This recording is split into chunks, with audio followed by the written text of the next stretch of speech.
Welcome back to the Fueling Conversations podcast with Dr. James Fleming. In this episode, we catch up with Michael Collins, fresh off completing the Namibia 250 Ultramarathon. Michael breaks down what the race really looked like, battling extreme heat and late start times, coping with sleep deprivation and relentless fatigue, a rock-induced injury that nearly ended his race. He also shares the big lessons he's taking forward, as now he sets his sights on the Marathon des Sables. Let's get into it. Hi Michael, welcome back to the second part of this series. Can you just talk us through where you were 1 week ago today? Yeah, so what are we? We're just after 3 o'clock, so I think 1 week ago today, I literally just crossed the finish line of the end of day 5 of 250 kilometres through the desert. Nice. First most important question, can I see the medal? You can see the medal. They've done a great job on this with a nicely blingy, ostentatious... Oh, I love that. Let's have a look at this. Nice work, Michael. That's class. So that gets a nice pride of place in the house. Yeah, look at this. I'm going to zoom in on that bad boy, but that is really class. Cool. So congratulations. I mean, I know we were talking about in length last week. How was that feeling post day 5? It was a combination of absolute exhaustion, sort of release of emotions, and just that was hard. And that was harder than I thought it was going to be. Really? Yeah. And how's the body now? We're doing okay. The general sort of stiffness and soreness, nothing too bad. Back and shoulder a little bit sore. I took a tumble, got stung by a bee, which was just unnecessary. Quads are okay. They're starting to loosen out. Glutes, hamstrings as well. The feet are the worst. We'll get into that. I saw you Tuesday, and I was going to, let's say, a big congratulations, and you looked, you're not meant to look good after a 250k in the middle of a desert, but I gave you a bit of distance, I think, because you looked like you really didn't want to be in work 24 hours after that. Yes. I can't believe they made you come into work for that.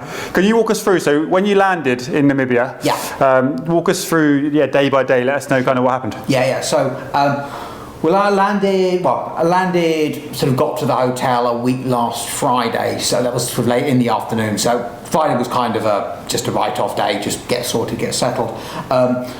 Last Saturday, so that would have been like race day -2, was just a down day in the hotel, was me really focusing on repacking, obviously all my kit into my race pack, from travelling. I'd had everything spaced out. I took 2 bags, had my race shoes in my carry-on. I was petrified about luggage getting lost and those kind of things. So I tried to minimise the losses. So it was very much of that, and then it was just a carb loading day. Nice. To take it easy. How did you get on with the carb load? I did okay. I mean, I don't like personally doing it the day before a race. I feel there's a risk that you can feel like quite bloated and a bit sort of a bit sluggish. But I find sort of focusing on doing that the day before gets me in a better spot. And I also knew that with the Sunday, which was a travel out to the race start day, your routine's going to be a little bit more thrown off. And obviously the other thing on Saturday was just banking a load of sleep. Yeah, nice. So you've been on an airplane, and I know I'm going to have a load of days of very iffy sleep. So it was a properly lazy day. Sunday, so that would have been race start -1. And so that was travel out to the start line. So that was about a 4-hour ride, with a couple of stops. Got there, settled down, and then it was kit checks. So one of the medical team or race organisers just went through, obviously make sure that everyone has every single mandatory required item, tick that off. Obviously chance to meet my tent mate and a bit more of the other runners. We've done a little bit of that on the bus.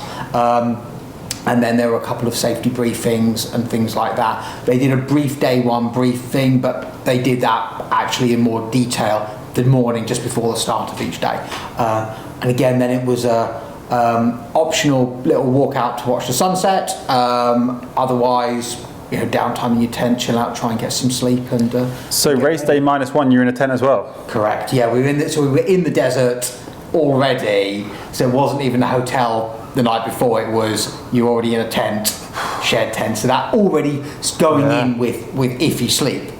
How did that first night go, and what was your tent mate like? You can be honest. He might be watching this, or she. Neil was actually a very good tent mate. He was. I think we were both pretty considerate of each other. I learned quickly that the best approach is to be in your sleeping bag first. whether or not you're asleep, Yeah. and that guy comes in and he thinks you're asleep, so they behave themselves and they're nice and quiet. Nice. Earplugs? I didn't. I just find them personally really uncomfortable. Was Neil a snorer? No. There were a couple of other snorers in other tents, and we actually ended up sticking the two worst snorers in the same tent so they could annoy each other. That's great. So we were pretty good. I'm assuming they put the tent up for you every night. The tent was put up, and it was either there like by the time we'd finished the stage, or they were in the process of doing it. And plenty big enough? They weren't massive. You had to be pretty organised with your kit. And obviously everything inside the tent, you didn't want to get carried off by like a jackal or something like that. Or a scorpion climbing into your running shoes or something like that, which would have been a horrible way to start a day. So you had to be pretty organised inside that tent. But yeah, a couple of days and you find a bit of a... I managed to get an okay sleep the day before day one. I was so like night 0, so to say, and night 1 I was pretty good. It got a little bit worse as you went on, just as the body gets more beaten up. But I was in a really good spot after the first couple of days of sleep. Talk us through day one. Feelings on the starting line. You've met everyone. You're always excited. You flew through that first Nervous. day. We were tracking you, and we were like, I think Michael's top 3. And then you got through it in good time, right? Do you want to talk us through that? I had a good first day. Yes, I mean just a marathon, right? 50k. Okay, a bit more. Just to show it over. First day was obviously exciting. You're raring to go. You're kind of like, well, I'm sort of checking out the competition. You just don't really know how good or how bad. You can look and you make a couple of judgments, but they're stereotypical. Yeah.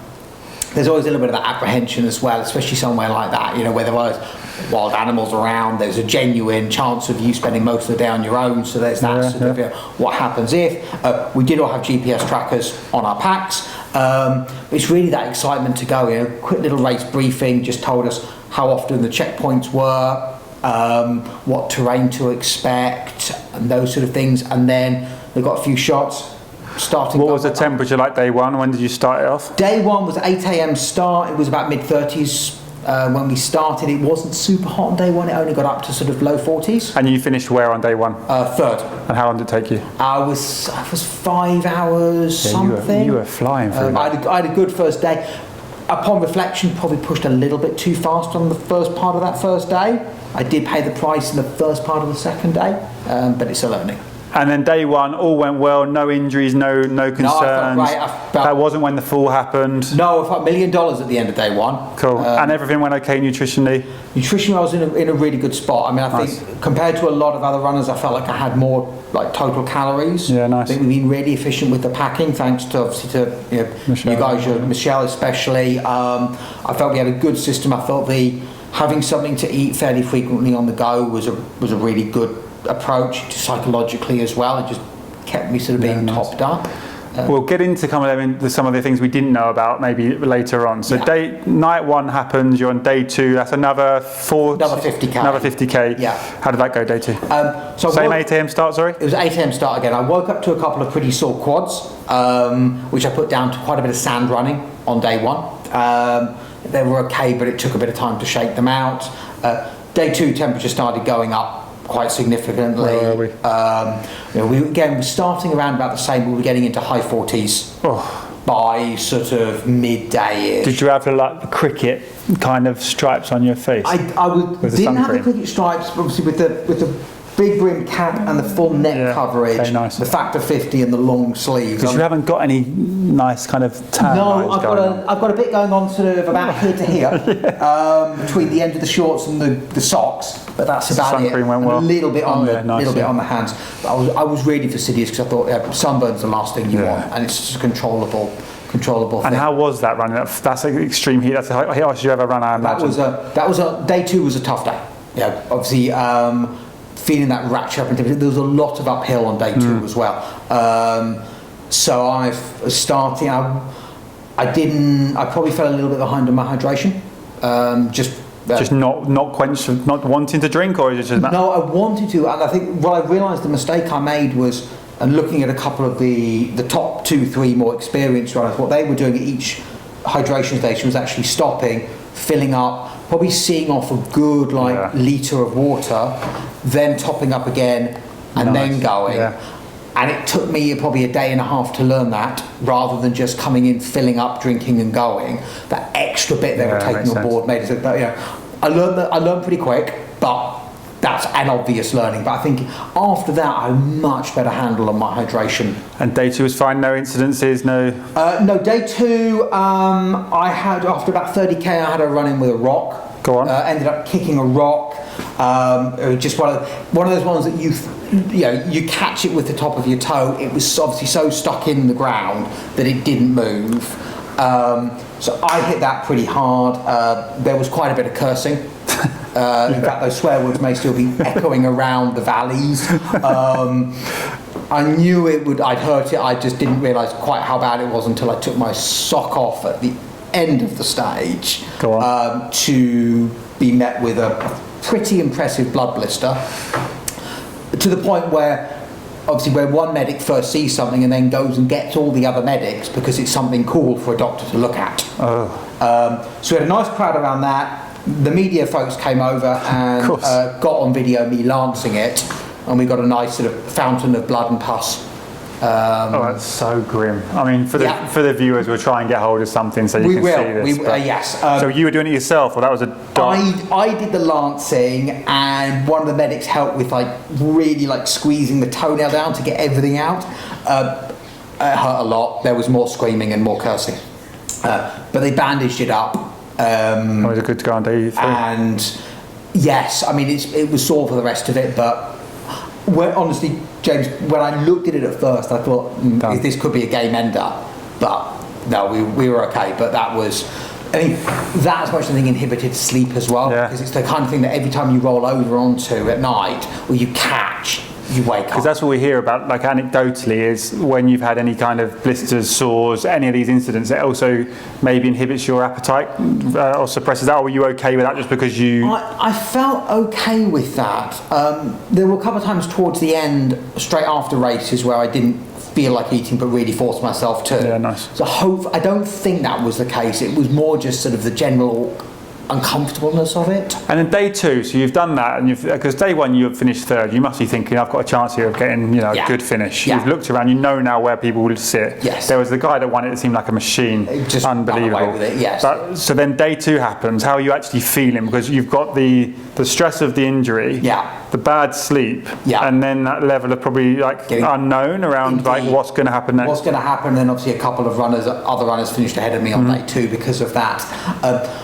Honestly, I went into day 3 just thinking, okay, I'm not overly fussed about position at the moment. Let's just run today and just kind of take stock of where things are, because you know that things will calm down a bit. And I also work on the principle that probably everyone's going to have one bad day on something like that, so there's a decent chance to make things back. And I know that my strength lies in endurance. So then day 3 comes around. Sleep quality at this point, how many hours do you reckon you're getting a night? 4.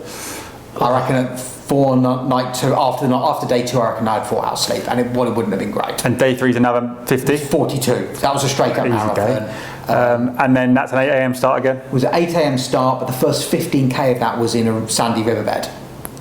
Oh. So it was brutally slow going, and really took it out of you. It was an evil thing by the race organisers. They'd done it to add a bit of variety, but that really added a bit of challenge.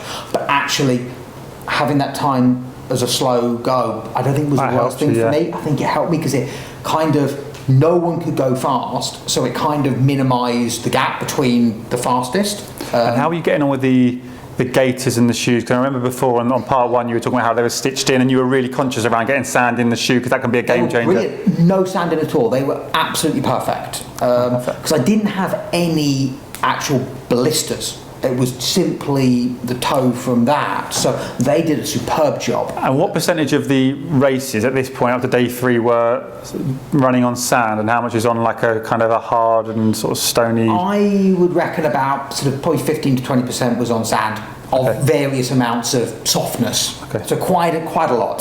So day 3 comes around, you get through that. What position are you in at that point? I think I was 5th overall. 4th male, 5th overall at the end of day 4, but feeling better than I had been. But then you must be in a nice spot, because again you've done the 3 days. You've done the day 4 is the easier day, right? Yes. 20k. It's only 20k. Yes. Yeah. So what were you? Okay, let's go into the nights a little bit as well. So you'd finished, it's 8 a.m, it's taken you 6 hours ish. So that's still what, 2? Yeah. 2 in the afternoon. What are you doing for the next 6 hours? So, obviously, I'm eating post finish, get something down with. We had the. You haven't got a lot, have you? We only factored probably one meal and then a snack. We had a real meal bars post race and then actual dinner. But so what you're doing, like mentally, I'm going, hang on, I've still got 6-7 hours till I'm getting some sleep. So, eat, hydrate, foot care, kit care. Because the sand is just brutal. Yes, everywhere, I guess. Yeah. I mean, everything starts. And I took a few bits on the pack that just needed a bit of constant reworking. A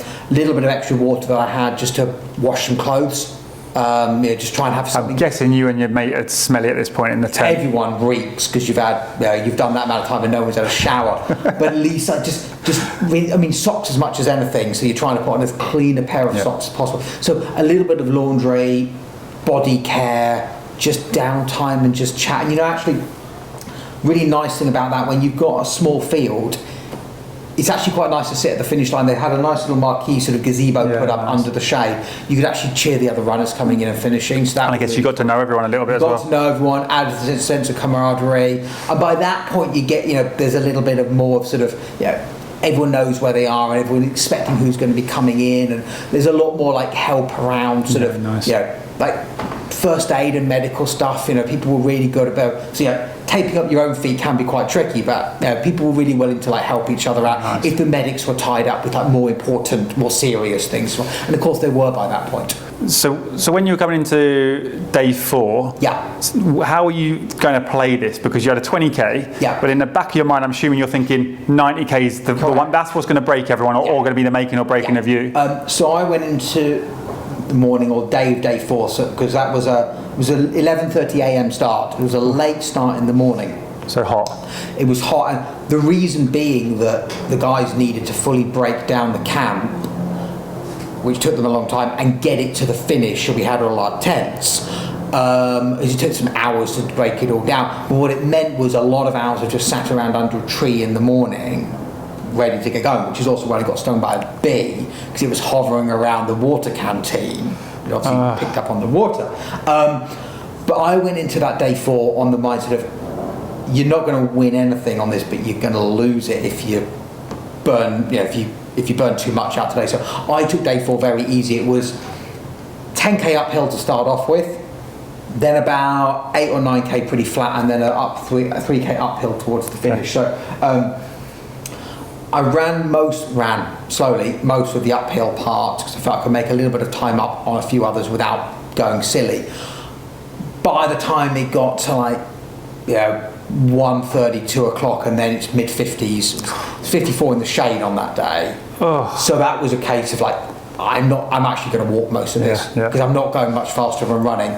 I'm burning through fluids, liquids, burning through calories, and I'm not really gaining much. So I did a lot of power walking of the last part just to, again, keep my powder dry for the last day. Were you seeing people during the race, or were you on your own predominantly for most of it? Because when we were checking you out on the tracker, there were times when it seemed you were with someone or close to, and there were other times when it was quite spread. So on that day, I actually spent the majority running with and walking with another runner, and we were exactly the same mindset, like nothing stupid. The vast majority of time I was on my own. I mean, the last day of the Friday, aside from checkpoints, I saw 2 people. Wow. One was someone overtaking me, and one was me overtaking someone else. Wow. And that was it. I personally prefer it. And was it easy enough to track, like you to get around? And it was like you were mentioning on part 1 how you could get it on your watch. And it was flagged very, very well. It was marked really, really well.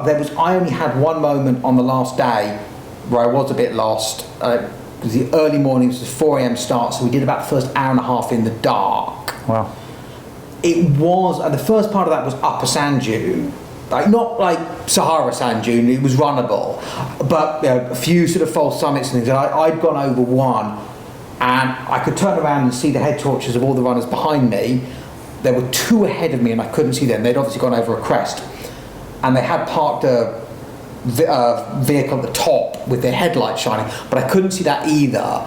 and if it hadn't been for the GPS, I would have been a bit, but at least I could have that as a fallback. So that was good. Nice. It's just a stress you don't want. Ended the 20k, feeling good, I assume, although hot. Yes, yeah. What was it like in camp at that point? Like, was it very much kind of everyone geeing each other up, or what did you do to prepare yourself at 90? Because that's different to the MDS, right? You've got this big finisher. Exactly. How did you manage that? I mean, my approach on that was the finish.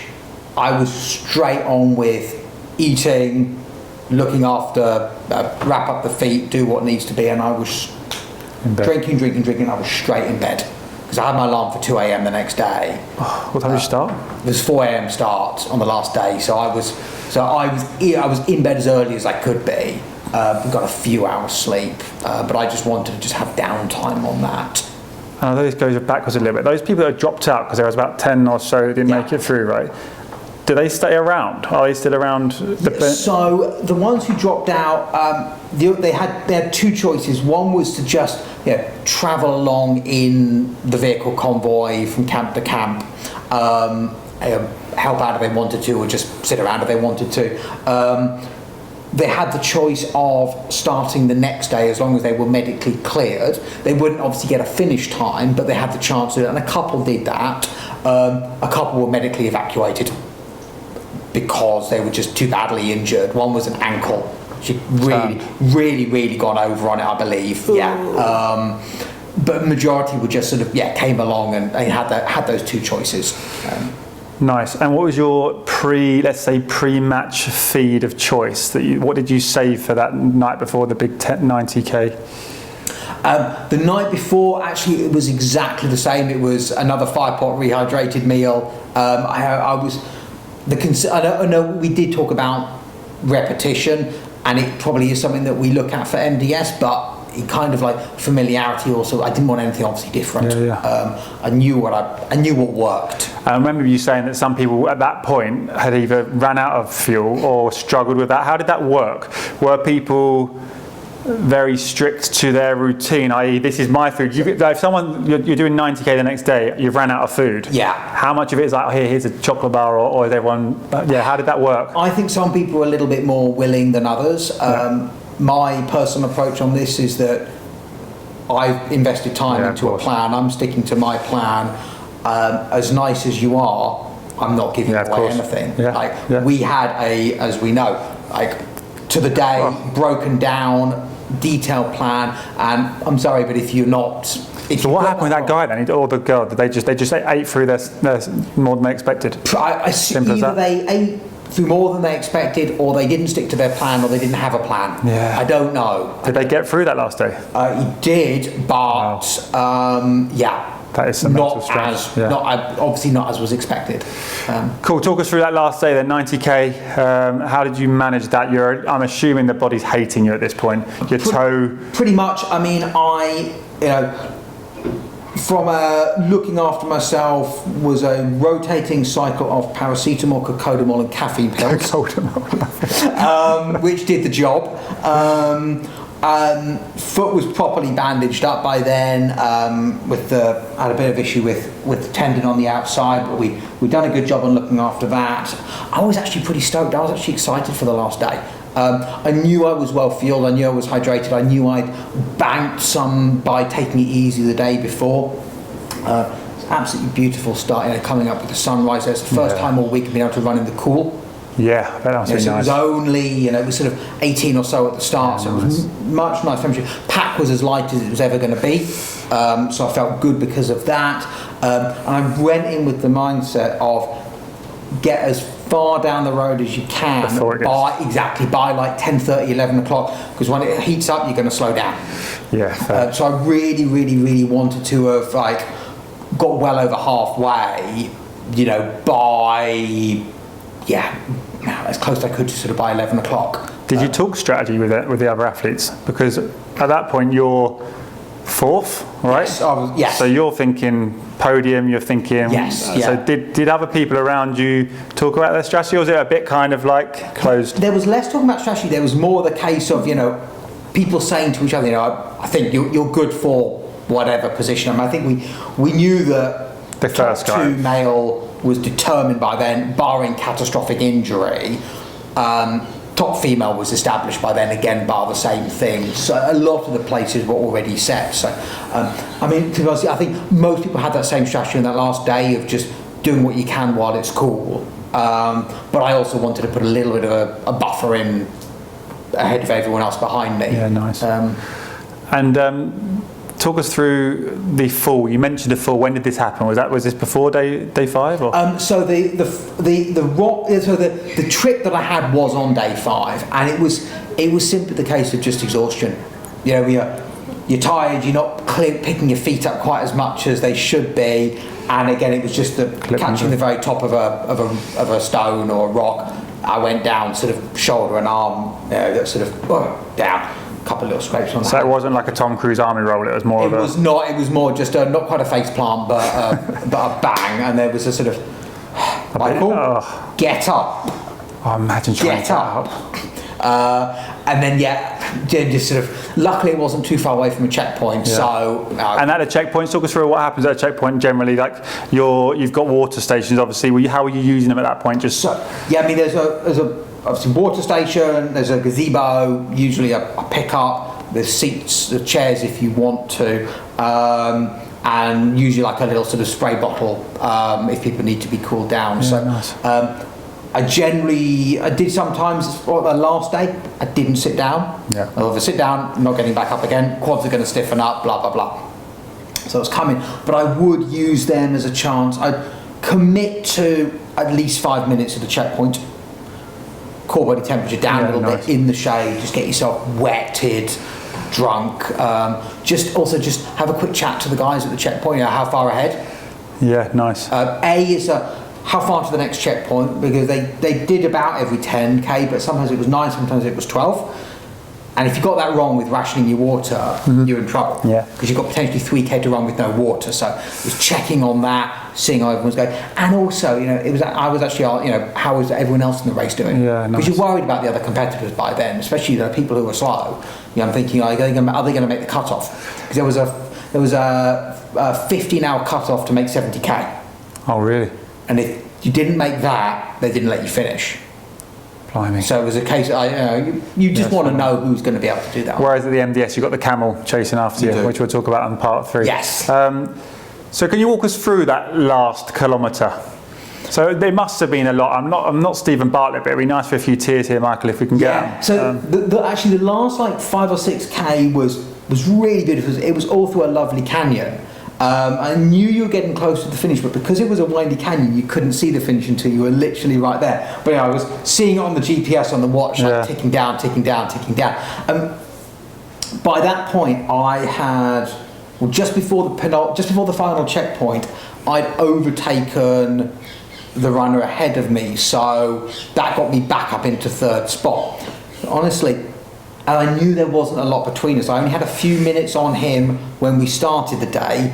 He'd got ahead of me on that day. I just overtaken him. So honestly, the biggest thought in my head was keep turning around thinking, am I going to get caught again? Because I've got one pace right now. Yeah. And this is what I'm doing. And the other thing in my head was, don't fall over. Because there was quite technical parts of that canyon. And I thought, this is the kind of time that you slip and hurt yourself. And you don't finish with a kilometre to go. And honestly, then that last kilometre was just like, let's get it done. I get to wash, I get to change, I get to eat something that's not a rehydrated meal. It was just like the excitement of And what was the finish line like? Was there actually like a little? There was not a tape, but there were they had some nice sort of the banners. Yeah, big sort of thin flags and things, sort of counting down and things. So they had that, and they had they're the nice little finishes. And I guess there's only 2 people ahead of you that day, right? There were 3 ahead of me that day, and that was it. Yes. So at that point, and then obviously a couple of the DNF runners were there as well. And it was across the finish line, a few hugs and high fives, a couple of tears, and then and actually they even had a little shower set up at the finish. Oh, nice. So you have a little wash for the first time in 6 days. That's nice of them, isn't it? Yes. And you finished, so you're 3rd place male. Yeah. 4th place. 4th overall. Amazing. Yes. Unbelievable. I know everyone here was super excited to see how well you got on. And obviously we were talking about it and thinking, this is going to be a challenge just to get through, right? Yes. We knew there's going to be a lot of dropout. We knew there'd be challenges with you falling over and all these other things as a given.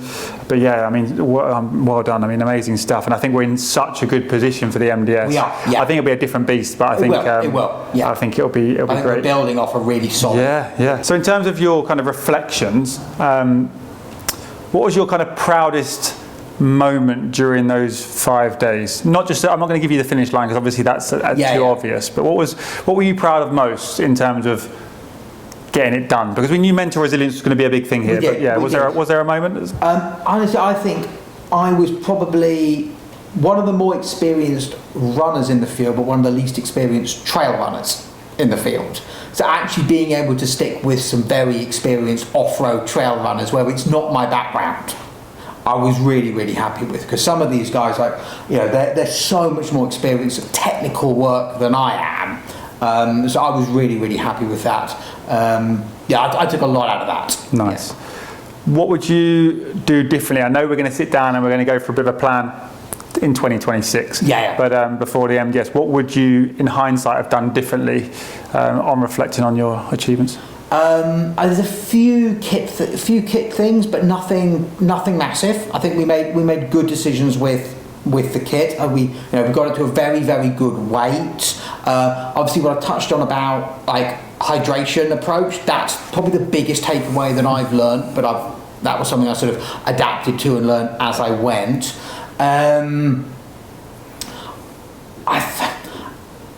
The only other thing a thing to do, I think I was pretty good with the amount of training with pack weight and with temperature, but obviously 40 degrees in the heat chamber for 90 minutes is a start.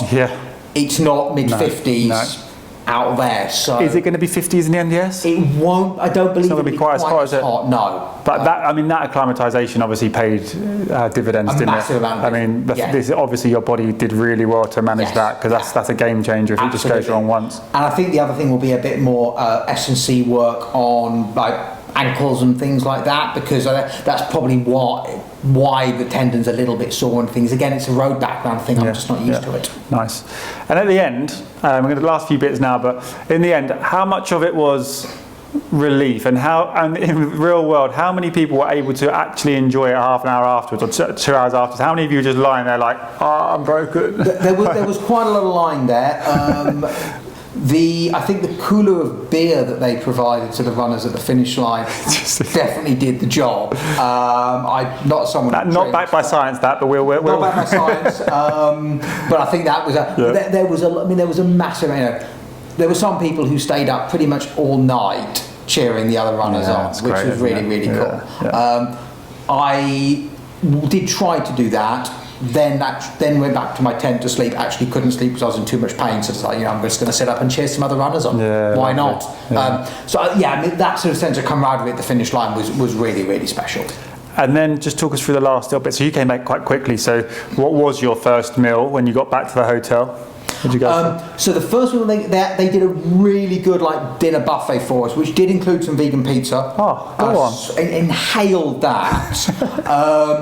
They had a really nice little buffet going on and things like that, which was great. Just sort of sweet stuff, a load of carbohydrates, and just stuff that's not been rehydrated. Salad. Yeah, you mentioned saying that. Juice, I was craving fresh fruit and vegetables afterwards. We stopped once on Saturday when we were driving back just to pick up supplies, and I was smoothies, fruit juices and stuff. That was my massive craving after just having so much sweet stuff. I've seen all those energy things. Of course. I just needed something fresh and living.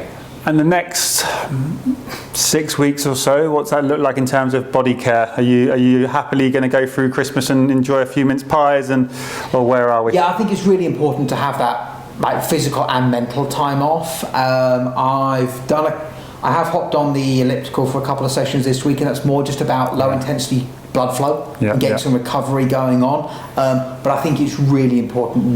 You've got to have that little bit of time off to yourself to relax and actually enjoy a few bits like that as well. Cool. And we've got a little bit of time now. Two more things from me. So this is a bit of a deep one, but let's go back to pre-Michael's first ever marathon. Yeah.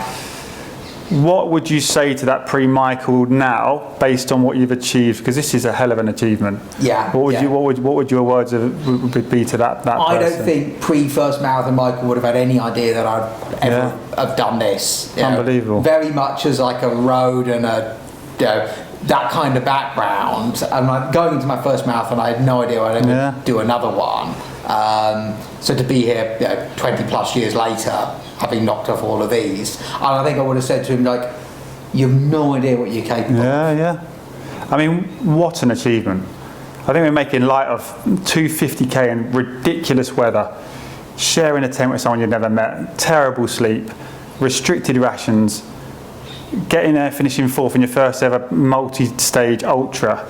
Like, what an achievement. You should be super proud, and I'm excited for the MDS. So what I'm worried about in equal measure is what you say after MDS, because where do you go beyond that? Exactly. I'm sure that'll be an interesting story itself. Yes. Last thing from us, and we mentioned it, but I've just got you a few little gifts. Oh. So this is from all of us. This is Viola, Kate, and St Mary. So first thing we got you is a nice little vegan pizza. And then the last one, which is a nice touch actually from Viola and Kate, is we've got your Marmite. So Actually, that was the other thing, was a craving for salt.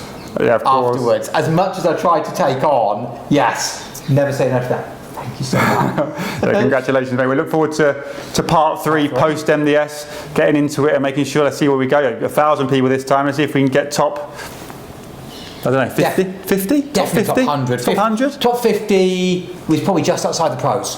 Okay, let's go top 100. Let's go top 100. Yeah, I'm 41. Well done, Michael. Loved it. Thanks very much. Cheers. Yeah. Really good. Love that. That's class, mate. Class.